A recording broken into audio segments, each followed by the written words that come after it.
So if you guys are at all familiar with the Russian and Soviet tech tree, you probably are pretty familiar with the BTR-82. So this is the BTR-82AT. It's going to be a slightly higher BR. It's going to have access to guided missiles. It'll have access to an APDS round.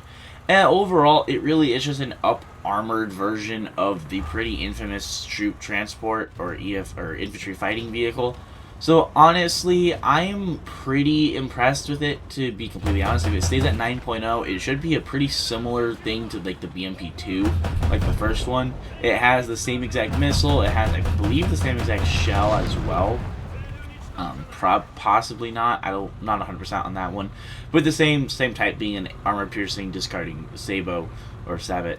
And honestly, I think it has the potential to be a pretty enjoyable vehicle. So the BTR-82AT is basically just the up armored, but it is basically just the combat version of the IFV. So I guess you would call this more of like a light vehicle or a light assault vehicle than a infantry fighting vehicle.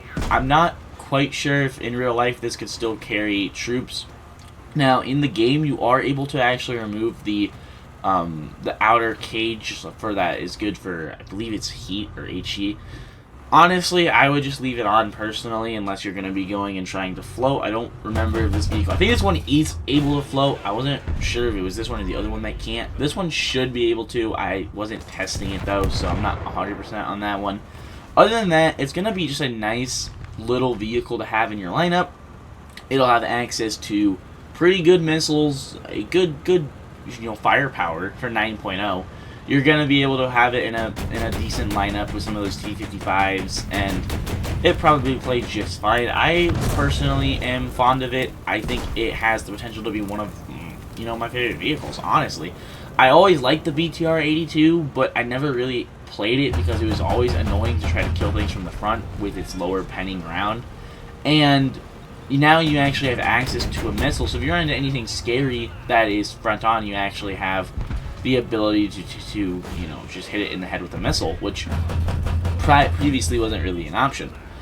So and guys are starting to add this now, to me is a little bit like, I don't know why they didn't add this way sooner. As far as I'm aware, it is actually doing very well in the Ukraine-Russian war, actually for both sides, if I remember correctly. I read some articles recently back from like 2023 of Ukraine actually capturing the BTR-82AT and using it to some success.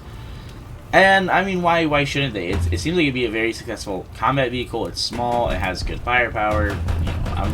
The AT version, I'm not sure if it has the troop transport capability. It might. I think it does, but I'm not 100% on that. Anyways, I want to know what your guys' thoughts are down below in the comments on the BTR-82AT. Do you guys like its firepower? Do you guys think it's going to be pretty fun? I want to know if you guys are going to enjoy it or not. If you guys are not already subscribed, please consider hitting the like button and subscribing. We're on the road to 5,000 subscribers. Hope you guys have enjoyed this video, and I will catch you guys in the next one.